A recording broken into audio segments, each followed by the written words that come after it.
जय वसुदेव किए पूर्ण तप सो फल फलित श्री वल्लभ गे। જે નંદનંદન શ્રી કૃષ્ણનું પ્રાગટ્ય થયું અને સહજ એમના લલાટ ઉપર તિલક હતું, એ જ તિલકનું દર્શન શ્રી મહાપ્રભુજીના ચોતરાજી ઉપર આજે થવા લાગ્યું. તે સમયમાં મુખિયાજીએ હાથમાં કેસર સ્નાનના કેસરના જળની લોટી આપી અને કહ્યું કે હલકે હાથ શું શ્રી મહાપ્રભુજી કે ચોતરાજી કે કેસર સ્નાન કરાવો. આ શરીર આજે ધન્ય બન્યું. ચંપારણ ધામમાં પહોંચ્યા પછી, શ્રી મહાપ્રભુજીના બેઠકજીના સન્મુખ ઉભા રહ્યા પછી આ શરીરથી આજે શ્રી મહાપ્રભુજીનું કેસર સ્નાન થઈ રહ્યું છે. ક્યારેક આપણા હાથ શ્રી ચોતરાજીને પ્રક્ષાલન કરી રહ્યા છે, ક્યારેક આપણા હાથ આગળ લાગેલા આરસપાનના પથ્થરને સાફ કરી રહ્યા છે, ક્યારેક આપણા હાથ પાછળની પીઠિકાને સ્વચ્છ કરી રહ્યા છે. કેસર સ્નાન પ્રારંભ થયું. કેસર સ્નાન થયા બાદ અંગવસ્ત્ર થયું. અંગવસ્ત્ર કરાવીને આ શરીરને મુખિયાજીને હાથે આપણા હાથમાં અત્તર આપવામાં આવ્યું. હળવે હાથે આપણે સમગ્ર ચોતરાજી પર અત્તર સમર્પ્યું. મહારાજશ્રીએ પધારીને એના ઉપર તિલક કર્યું. આપણા હાથમાં ધોતી ઉપરણા આપવામાં આવ્યા અને ધોતી ઉપરણા આપતાની સાથે આપણે ચંપરણામાં શ્રી બેઠકજીને શ્રી ધોતી ઉપરણા અર્પણ કર્યા. ઉપરણામાં આપણો હાથ નતો પહોંચી રહ્યો તો એક બાજુ શ્રી મુખિયાજીએ ઉપરણાનો છેડો પકડ્યો, એક બાજુથી શ્રી મહારાજશ્રીએ છેડો પકડ્યો અને બંનેના મદદથી આપણે શ્રી મહાપ્રભુજીના વિશાળ મસ્તકે ઉપરનું ધારણ કરાવ્યું. ઉપરનું ધારણ કરાવ્યા બાદ પૂજ્ય મહારાજશ્રીએ શૃંગાર કરાવ્યું. શૃંગાર અર્પણ થયું અને ગુંજામાલા આપણા હાથમાં આપી કે લે જીવ લે, તું આજે છેક વડોદરાથી તું તારા શરીરને મનના સથવારે ચંપારણના બેઠકજીમાં લાવ્યો છે, તો લે શ્રી મહાપ્રભુજીને ગુંજામાલા તું ધારણ કરાવો. શ્રી મહાપ્રભુજીને આપણે ગુંજામાલા ધારણ કરાવી. ગુંજામાલા ધારણ કરાવ્યા બાદ પુષ્પના માળાજી અર્પણ થયા.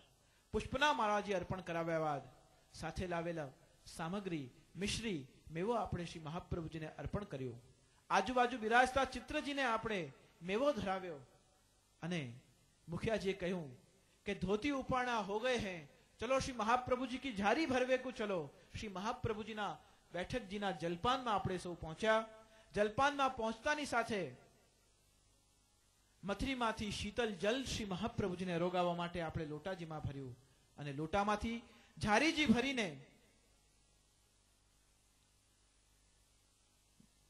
લાલ વસ્ત્રથી વીંટાયેલા ઝારીજીમાં જ્યારે આપણે જલ પધરાવી રહ્યા હતા તે વખતે સામેના દિવાલ ઉપર એક ફ્રેમમાં એક મંત્ર લખેલો હતો. ઝારીજી ભરવાનું મંત્ર લખેલું હતું. આપણી નજર એ મંત્ર ઉપર ગઈ અને આપણું મન બોલવા લાગ્યું કે એદમ પાનીય પાત્રમ હિ વ્રજનાથાય કલ્પિતમ રાધાધરાત્મકત્વેન ભૂયાત તદ્રૂપમેવ તત પ્રિયરતિ શ્રમહરમ સુગંધિમ પરિશીતલમ યામુનમ વારી પાત્રસ્મિન ભવ શ્રી કૃષ્ણ તાપરહત. આ મંત્ર બોલતા બોલતા આપણે શ્રી મહાપ્રભુજીના ઝારીજી ભર્યા. એક બહેનનો અવાજ આવ્યો, એક ભાઈનો અવાજ આવ્યો કે યમનાષ્ટકનો પાઠ કરી રહ્યા છે, તો મન યમનાષ્ટકનું આવર્તન કરવા લાગ્યું. નમામિ યમનામહમ સકલ સિદ્ધિ હે તુમ મુદા મરારી પદ પંકજ સ્પર્દ મંદરે અનુત્કટામ. બોલતા બોલતા ઝારીજી ભર્યા. ઝારીજી ભરી નેવરો ચીન્યો. નેવરો પધરાવીને શ્રી ઝારીજીને આપણે શ્રી મહાપ્રભુજીના બેઠકજીના સન્મુખ એક તબકડી મૂકી હતી. તબકડીમાં ઝારીજીને પધરાવ્યા. ઝારીજીને પધરાવ્યા બાદ શ્રી મહાપ્રભુજીના ચોતરાજીની 3 પ્રદક્ષિણા આપણું શરીર કરી રહ્યું છે અને આપણું મન કહી રહ્યું છે શ્રી વલ્લભ શરણમ મમ, શ્રી વલ્લભ શરણમ મમ, શ્રી વલ્લભ શરણમ મમ. મન બોલી રહ્યું છે અને શરીર ચોતરાજીની પરિક્રમા કરી રહ્યું છે. પરિક્રમા કર્યા બાદ અધિકારીજીની આજ્ઞા લઈ શ્રી મહાપ્રભુજીના બેઠકજીના સન્મુખ બેઠી જે મનોરથ કરાવ્યો હતો એવા સુંદર જલીના બંગલાના મનોરથના દર્શન કર્યા. મહાપ્રસાદનો સમય થવા લાગ્યો. રાજભોગ સરી ચૂક્યા છે. અનેક વૈષ્ણવોની પાતળ ભોજનની વ્યવસ્થા થઈ ચૂકી છે. મહાપ્રસાદ પીરસાઈ ચૂક્યો છે. આપણે સૌ પંગતમાં બેસી શ્રી મહાપ્રભુજીનું અધરામૃત મહાપ્રસાદ સ્વરૂપે આજે આપણે લઈ રહ્યા છે. મહાપ્રસાદની રત્નકણિકાઓ આપણા શરીરમાં પ્રવેશ કરતાની સાથે માનો જીવન ધન્ય બન્યું હોય એવું આપણું મન અનુભવ કરી રહ્યું છે. એ અનુભૂતિના માધ્યમથી આપણું શરીર ભારત વર્ષમાં જન્મ લીધું એની ધન્યતા અનુભવી રહ્યું છે. ભારત વર્ષમાં વડોદરામાં જન્મ થયો એનું પરમ સૌભાગ્ય માની રહ્યું છે. વડોદરામાં વૈષ્ણવ શરીર ધારણ કર્યું એના ભાગ્યની સરાહના કરી રહ્યું છે અને એ શરીર આજે શ્રી વલ્લભનું અધરામૃત લઈ રહ્યું છે. એવી ધન્યતાના ક્ષણે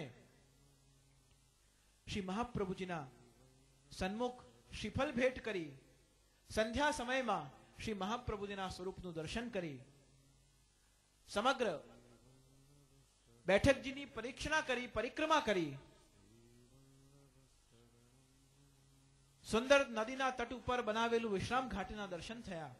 વિશ્રામ ઘાટના દર્શને જતાની સાથે ચંપારણ ધામમાં વિશ્રામ ઘાટ ઉપર આરતી થઈ. આરતી કરી સંધ્યાની વેલાએ ફરીવાર રાયપુર જવાનો સમય થયો. શ્રી મહાપ્રભુજીના ઝારીચરણ સ્પર્શ કરી, પરિક્રમા કરી, ભેટ અર્પણ કરી, મહાપ્રસાદ પ્રાપ્ત કરી આપણે ફરીવાર રાયપુર જવા માટે રવાના થયા. રાયપુર પહોંચતાની સાથે બસથી ટ્રેન તરફ જવાનો માર્ગ સ્ટેશને પહોંચ્યો. સ્ટેશને પહોંચીને આ શરીર ઉતર્યું અને ટ્રેનમાં બેસી જે શ્રી વલ્લભનો સ્પર્શ આ શરીરે કર્યો હતો એનું ધન્યતા અનુભવ કરવા લાગ્યું. એ ધન્યતાનો અનુભવ શ્રી વલ્લભના સ્પર્શની સુગંધ હજુ તો શરીરથી છૂટતી નથી. શ્રી વલ્લભના સ્વરૂપનું સૌંદર્ય હજુ તો આ નયનોથી ભૂલાતો નથી. શ્રી વલ્લભના મુખથી બોલાયેલા વચનો આ કાનથી ભૂલાતા નથી. ત્યાં તો ધીમે ધીમે આપણી ટ્રેન વડોદરા તરફ આવવા લાગી. વડોદરા તરફ પહોંચતા પહોંચતા એક જ ધૂન આપણા મનમાં ચાલી રહી હતી કે શ્રી વલ્લભ શરણમ મમ, શ્રી વલ્લભ શરણમ મમ, શ્રી વલ્લભ શરણમ મમ. એમ કરતા કરતા વડોદરા સ્ટેશન ઉપર આપણી ટ્રેન પહોંચી ચૂકી અને ફરીવાર જ્યારે સ્ટેશને ઉતર્યા ત્યારે સૌના વાહનોમાં બેસી સ્વજનો લેવા આવેલા હતા અને આપણા ઘરે પહોંચ્યા અને ઘરે પહોંચીને વારંવાર આપણું મન ચંપારણ ધામના શ્રી મહાપ્રભુજીના દિવ્ય સ્વરૂપનું ચિંતન કરી રહ્યું છે. બેઠકજીના અનુભવ આપણા વૈષ્ણવ પરિકરથી કહી રહ્યા છે. આપણું મન શ્રી વલ્લભના ગુણગાન કરતા થાકતું નથી અને એવા સમયમાં આ શરીર વડોદરા પહોંચી ચૂક્યું છે અને શરીરે ધીમે ધીમે આંખ ખોલી અહેસાસ કર્યું તો ઇન્દ્રપુરીમાં વૈષ્ણવ યુવા સંગઠનના આયોજનમાં ધીમે ધીમે આપણે શ્વાસ છોડીએ અને શરીરને ગિરિરાજધામમાં પહોંચાડીએ. આંખ ખોલી અનુભવ કરીએ કે શ્રી મહાપ્રભુજીના સ્વરૂપનું દર્શન વડોદરામાં યુવા સંગઠનના કાર્યક્રમમાં ગિરિરાજધામમાં આપણે કરી રહ્યા છે અને શ્રી વલ્લભનું સ્વરૂપ આપણી સાથે બિરાજી રહ્યું છે.